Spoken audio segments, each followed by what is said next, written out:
California Governor Gavin Newsom is now calling his city's homeless encampments unacceptable, which is odd since he's the guy who, made them acceptable, turning sidewalks into red carpet events for drug addicts, thieves, and unemployed CNN anchors. On Monday, he urged cities to ban the camps from sidewalks, parks, and other public areas.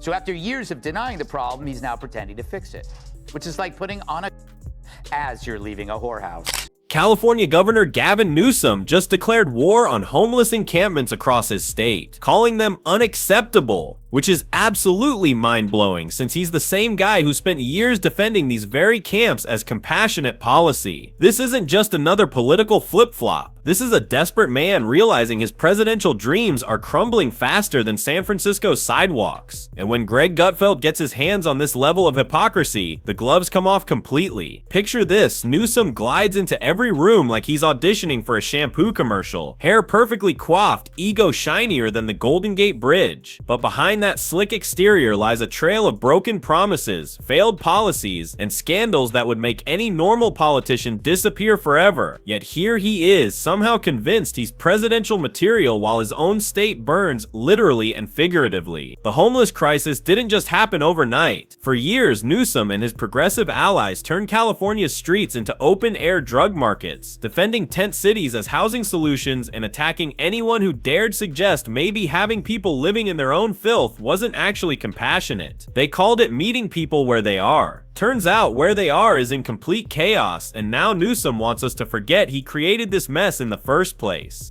So if restoring order is evil, then the Dems are now the party of disorder. Turns out the only system they had was wokeism, and it rotted any basic principles the party had to begin with. Which is why, like Gavin himself, they're left looking at 2028's hopes going up in flames.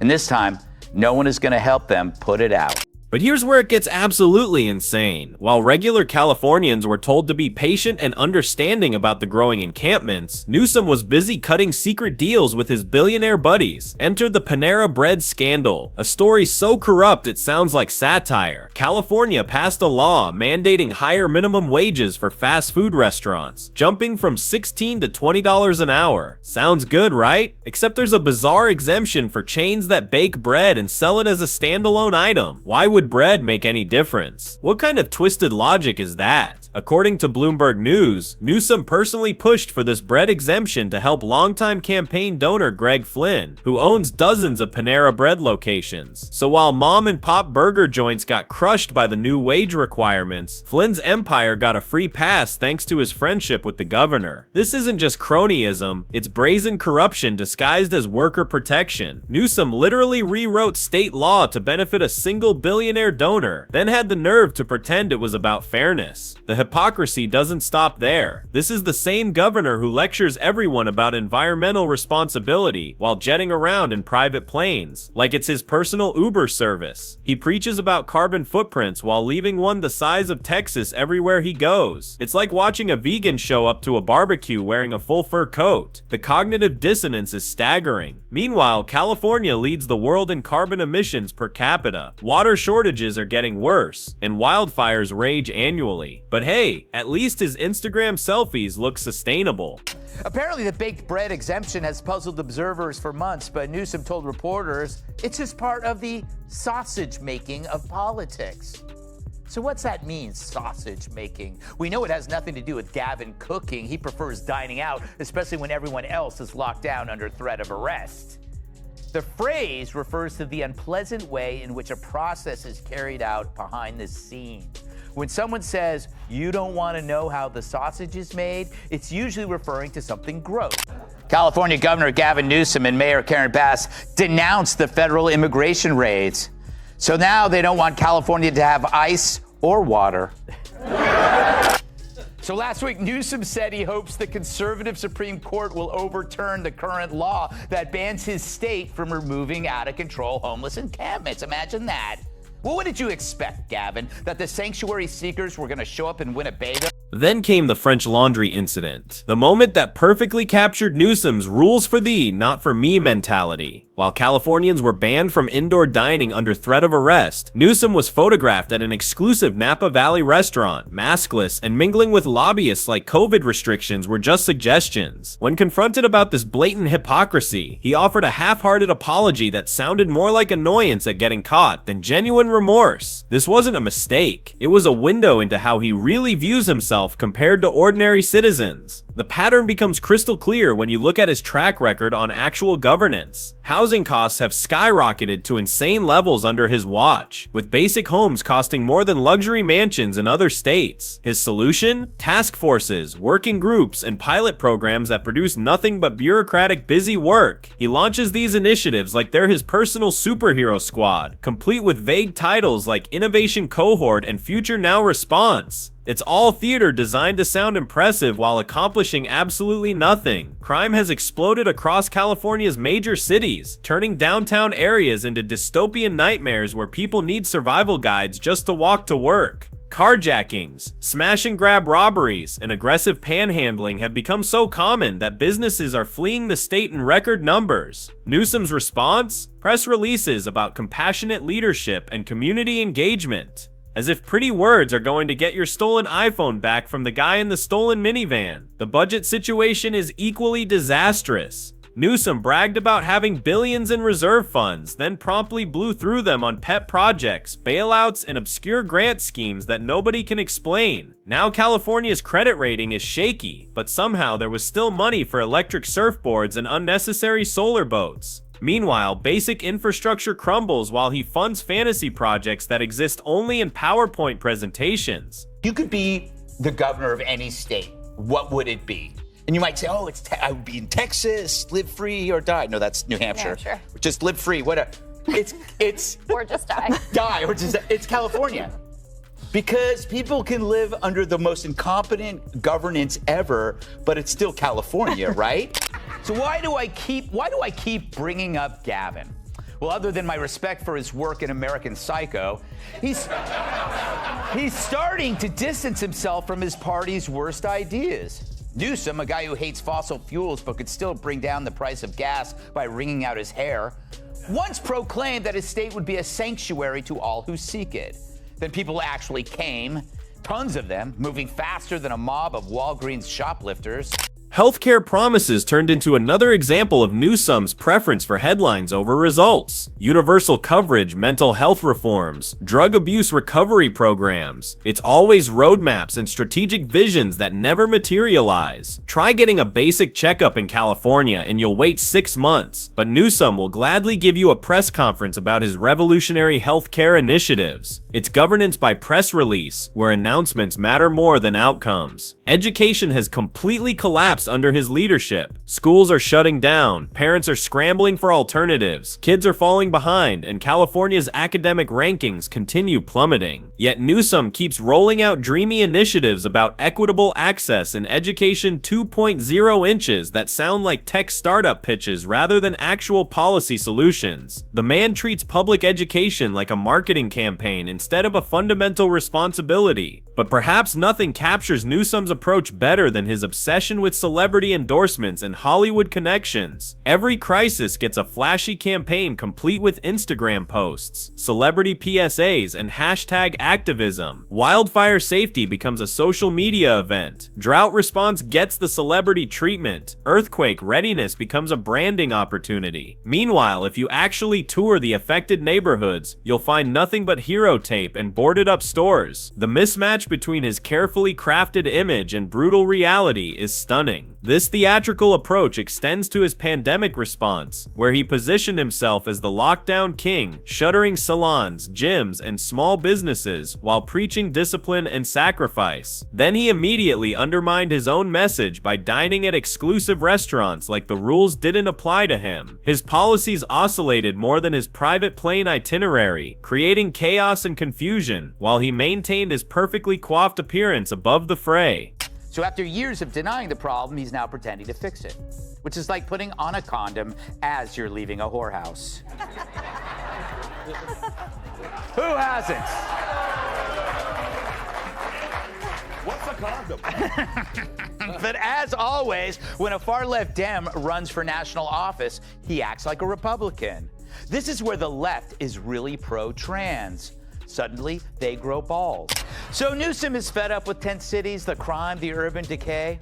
No, he's not mad about that stuff. He's mad you noticed. It's like a criminal telling a jury he's sorry he robbed 25 banks when he's just sorry he got caught on the 26th. Because this isn't some spontaneous crisis. It's a man-made disaster like Chernobyl or Fox and Friends.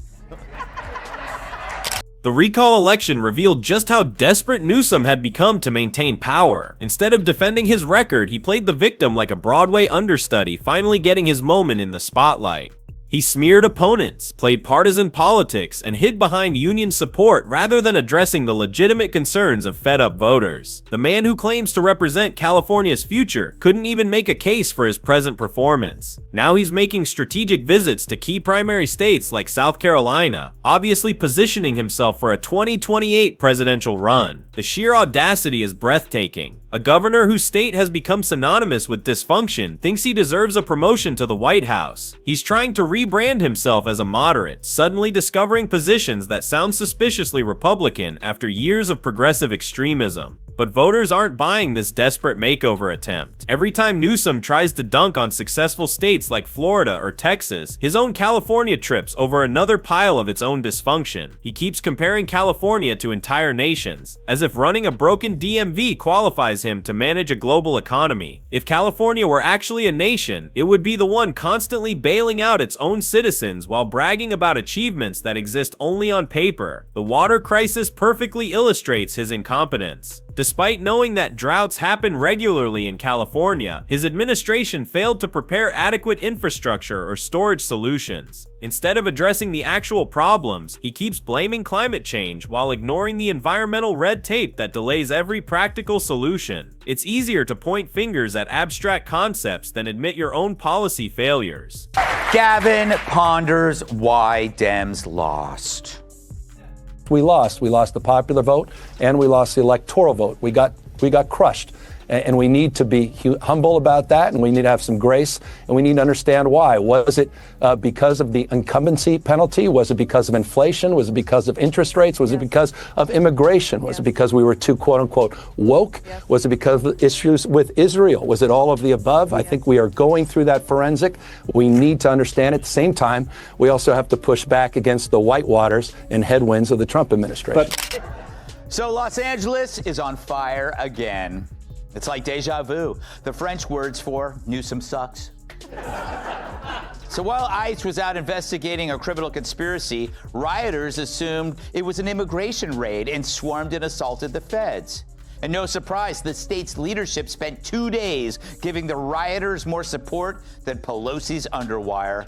Greg Gutfeld nails it perfectly when he points out that if Newsom ran a bakery, he'd spend $10 million on signs, $15 million on influencer promotions, and completely forget to actually bake any bread. But there would definitely be a ribbon-cutting ceremony with perfect lighting and carefully rehearsed sound bites. That's Newsom in a nutshell. All style, zero substance, maximum ego. His attempts at humility are equally manufactured. After getting caught ignoring his own COVID restrictions, he embarked on a listening tour that looked more like performance art than genuine accountability. Suddenly, it was all about hearing the pain and learning from mistakes, but delivered with the same artificial sincerity he brings to every scripted appearance. Even his apologies feel focus group tested. The most telling moment came when he tried to explain why Democrats got crushed in the 2024 election. Instead of acknowledging that maybe their policies weren't working, he rattled off a list of external factors like inflation, interest rates, and being too woke, as if these were natural disasters rather than consequences of his party's choices. This is classic Newsom, always the victim, never responsible, constantly searching for someone else to blame. What makes this even more infuriating is how he weaponizes buzzwords to avoid accountability. Every failure becomes a learning opportunity, every crisis requires innovative solutions, and every disaster gets reframed as unprecedented challenges. He's turned political doublespeak into an art form, saying absolutely nothing while sounding vaguely important. It's like watching a TED Talk wrapped in organic kale and impressive packaging, zero nutritional value. Now, it's often said that life is like a crap sandwich. The more bread you have, the less crap you gotta eat.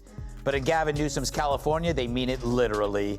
California recently passed a law mandating a higher minimum wage for fast food restaurants, raising it from 16 to 20 bucks an hour. But it offers an odd exemption for chains that bake bread and sell it as a standalone item. Why? What difference does that make? Why shouldn't a restaurant/bakery be subject to the same laws as everybody else? Is the bakers union that powerful? If you cross them, will you wind up with the Pillsbury Doughboy's head in your bed? No one will say. But according to a new Bloomberg News report, Newsom pushed for the bread exemption to help a longtime campaign donor, billionaire Greg Flynn, who happens to own a bunch of Panera Breads. Huh?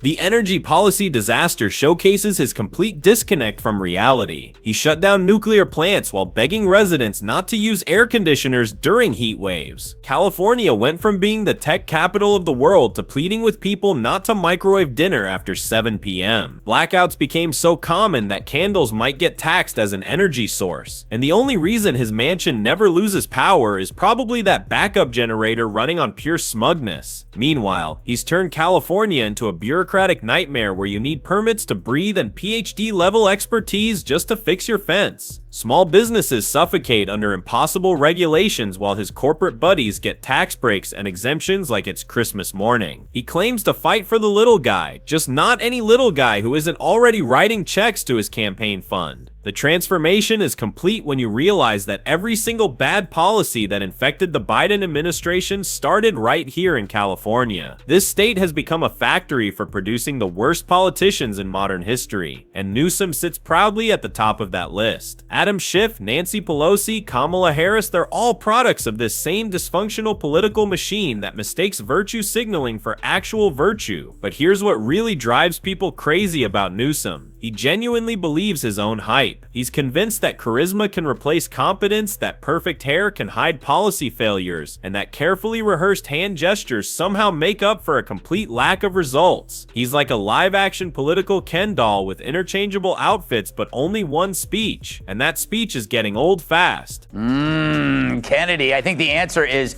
yes, yes, yes, yes, yes, yes, yes, yes, yes. Was it because of Israel? Yes. Interest rates? Yes. Too woke? Yes. It's like every bad policy that trickled up to the White House during the Biden administration started in California. That state is responsible for the worst politicians in modern history. And he is at the top of the list. And there are some ignoramuses on that list. Adam Schiff, Nancy Pelosi, Kamala Harris. Yes. Like, those are all the people who are the products of the California monoparty vacuum. And he's the guy who thinks he's going to run for president when, so much of the state is absolutely unlivable. And so every project that he's championed, he's now trying to demonize conveniently, and people are not that dumb.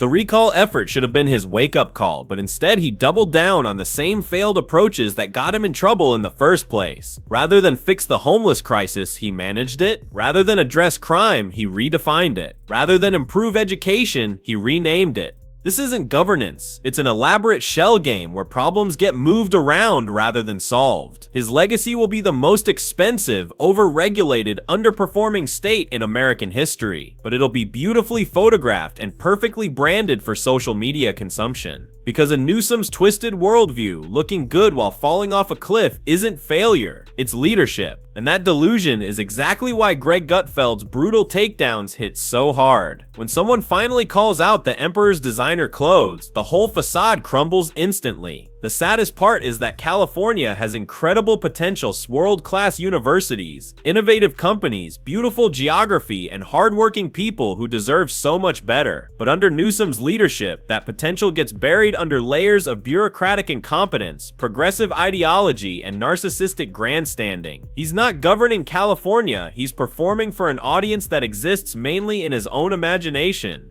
The 2028 election looms, and Newsom obviously sees it as his moment to shine on the national stage. But voters outside California are already watching the disaster he's created, and they're not impressed by his carefully crafted image or rehearsed talking points. When your resume includes skyrocketing crime, decaying cities, and streets that double as rehabilitation centers, maybe presidential ambitions should take a back seat to basic competency. Greg Gutfeld exposes all of this with surgical precision, using humor to highlight the absurdity of Newsom's entire political persona. Every perfectly timed joke reveals another layer of hypocrisy. Every sarcastic observation cuts through the manufactured image to show the chaos underneath. When comedians become better at explaining policy failures than the politicians themselves, maybe it's time for those politicians to find new careers. The dark secret isn't really a secret at all. It's hiding in plain sight for anyone willing to look past the photo ops and press releases. Gavin Newsom has turned California into a cautionary tale about what happens when style matters more than substance, when ideology trumps results, and when political ambition becomes more important than public service.